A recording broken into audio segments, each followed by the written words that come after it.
All right, we'll be going to MS Excel sheet.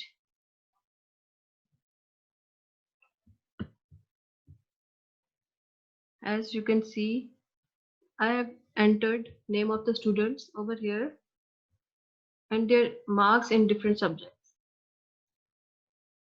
Right now, we'll be at the first place having their totals over here in this column. For that, what we need to do is we need to go to auto sum feature over here. This is the editing group where I'm going right now. Like this. Once I've clicked that, you can see that it has taken all the marks of Ali over here with it. And once I apply, you should know by now that B3 and G3. B3 and G3 means the cell reference. B is the column, C is the row number. From B3, it's C3 here, D3, E3, F3, G3 over here. It has taken its arguments by itself, and once I click this, it will be automatically doing that total for you. You can do the same over here. Just click on the cell where you want to have the total of those values. Go to auto sum feature again. Just by clicking that, it has taken its values. Once I press enter over here, it will be giving you total of all those Farias numbers in different subjects. What you can do over here now is you can just wait for this change in your cursor. As you can see it over here, the black sign, the black cross sign over here, you will be dragging it down towards this 10th student. And what has it done for you? It has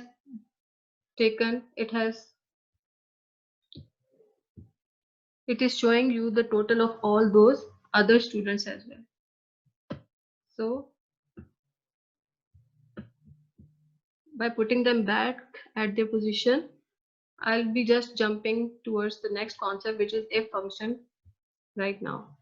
So first you need to click over here in results first block, then over here formula tabs appear. These are all the tabs, as you all know. First tab is file, home, insert, page layout, formulas, data, review, view, and many others. These are all the tabs, and over here we are having different groups for each tab. For home tab, as you can see, it's activated right now. We are having clipboard, font, alignment, number, and different. Once I click in this formulas, functions and formulas will be appearing in front of you. So you can go to this function library over here and insert function. As I told you, if is the function. And how does it work? Let's see. A dialog box appeared as you can see in front of you. It is already if over here. I can change it to average or sum or whatever different functions I am using. But right now I'll be showing you if function. If function, okay. Once I click OK, it is giving you a logical test. Logical test means a condition. Let's see how does it work. The right arrow, the right box. Once I have clicked that right box, it has changed that dialog box into a single window. Now I'll be just putting over here the cell for which I want to put a condition, for which I want to apply a condition. By clicking just in this cell, which is H3, the first cell for which I want to apply if function, I have taken that. Once I click that, it has taken H3 by itself, and I'll be just putting over here a greater than sign.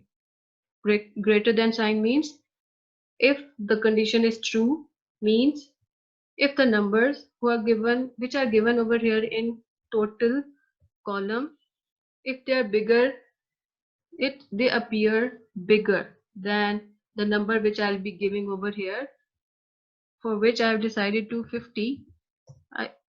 Why I've taken 250? Because the values in the total are lying between, some of the values are below this 250 and some of them are above this 250. So we want to see between these two things that what happens if the condition is true.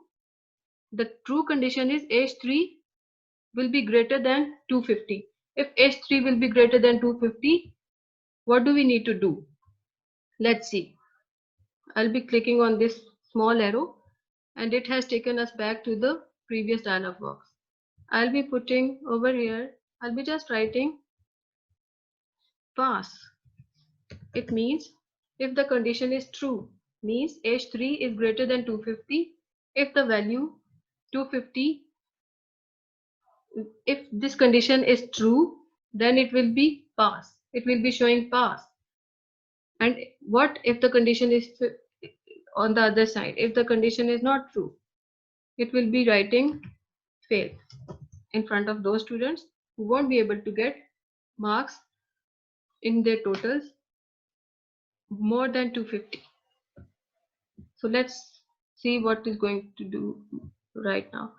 Once I clicked OK, as you can see, it has decided by itself that the student who is having 403 marks is passed because it has taken that condition true right now. I'll be dragging this black sign arrow. Once it appears black cross sign, then I'll be dragging it down towards the last student and see what is going to happen now. There are few students who won't be able to get marks above than 250. That is why it has written fail in front of that. And the students who have taken above 250, they are written as pass. This is how does how it works.